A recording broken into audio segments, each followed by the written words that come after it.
এখানে আসসালামু আলাইকুম। সমগ্র বাংলাদেশের সকল সম্মানিত কৃষক ভাইদের দৃষ্টি আকর্ষণ করে বলছি, যারা এইবার মূলত পেঁচ লাগিয়েছেন, দেখেন আপনারা পেঁচ, মাশাআল্লাহ পেঁচগুলা খুব সুন্দর।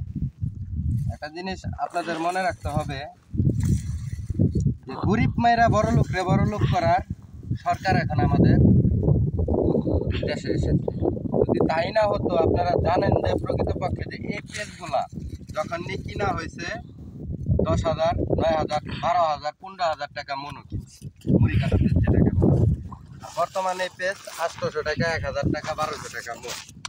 প্রত্যেকটা কৃষক, আপনারা জানেন যে প্রত্যেকটা কৃষকের ক্ষেতে এক পাগি, ক্ষেতের মধ্যে এক পাগি পেঁচের ভিতরে 40,000, 50,000, 60,000, আমার 60,000 টাকা পর্যন্ত শেষ। আমি এক পাগি ক্ষেতে পেঁচ লাগায়া 40,000 টাকার পেঁচ বিক্রি করছি, আর 95,000 টাকা আমার খরচা গেছে। যাই হোক, সেটা কোনো কথা না। এখন এই যে গরিব কৃষকরা দেশের মধ্যে আছে, যারা নিয়ে পেঁচ লাগিয়েছে, অনেকে সুদে টাকা আনছে, অনেকে কিস্তিতে টাকা আনছে, অনেকে হাওলাত কইরা।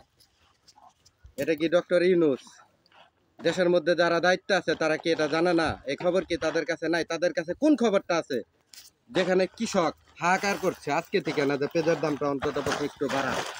কিন্তু দেশের কোনো গভর্নমেন্ট এটা নিয়ে কোনো চিন্তা ভাবনাও করেনি, এবং কি দেশের পেঁয়াজের দামও বাড়ায়নি। প্রত্যেকটা কৃষকের পাগিতে 50,000, 40,000, 60,000 পর্যন্ত লস।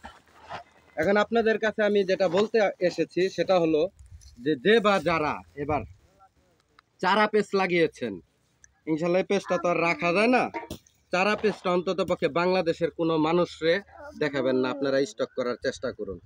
আমরা দেখতে চাই যে যারা বর্তমানে দায়িত্ব আছে তারা কোথা থেকে পেঁয়াজ এনে এই বাংলাদেশের মানুষকে খাওয়া।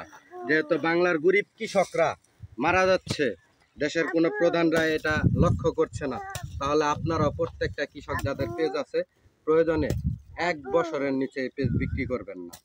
এই বাংলাদেশে আপনাদের যে লস মুড়ি কাটায় হয়েছে 20 টাকা আর 25 টাকা কেজি, ওই পেঁচটা যেন 400 টাকার 500 টাকা কেজি খেতে হয়। আপনারা সকলে ঐক্যবদ্ধ হয়ে প্রত্যেকটা কৃষক অবশ্যই চেষ্টা করবেন আপনাদের এই পেঁচগুলা রাখার জন্য, যেটাকে চারা পেঁচ বলা হয়। আর মুড়ি কাটা পেঁচে যা ধরা খেয়েছেন তার জন্য আসলে দুঃখ প্রকাশ করে এখন আর কি হবে। যাই হোক, আপনারা সকলে ভালো থাকবেন, এবং কি আমি যেটা বললাম সেটাই করবেন। আর পাখিতে কার কেমন লস হয়েছে অবশ্যই জানাবেন। ধন্যবাদ সকলকে। এবং কি আমি এটাই বলতে চাই, দেশে যারা দায়িত্বে আছে সকলকে অন্তত পক্ষে, ভাই আপনারা গরিবের দিক তাকান। গরিব মানুষ যে কোনো ফসলে এবার অনেক লস হয়েছে, আপনারা গরিবের দিক তাকান। আপনারা ওই শিল্পপতি কোটিপতি যে মনের মন টনের টন চাল স্টক করে রাখছে, আপনারা তারে টাকা ইনকাম করার সুযোগ দিচ্ছেন, অথচ যার কোটি কোটি টাকা আছে সেই কোটিপতি হচ্ছে, যার কিচ্ছু নাই সে রাস্তার ফকির। আপনাদের অবশ্যই কৃষকদের দিক তাকাতে হবে। কৃষক বাঁচলে বাঁচবে দেশ, কৃষক বাঁচলে বাংলাদেশ। এই বলে আমি আমার কথা শেষ করলাম। ধন্যবাদ সকল।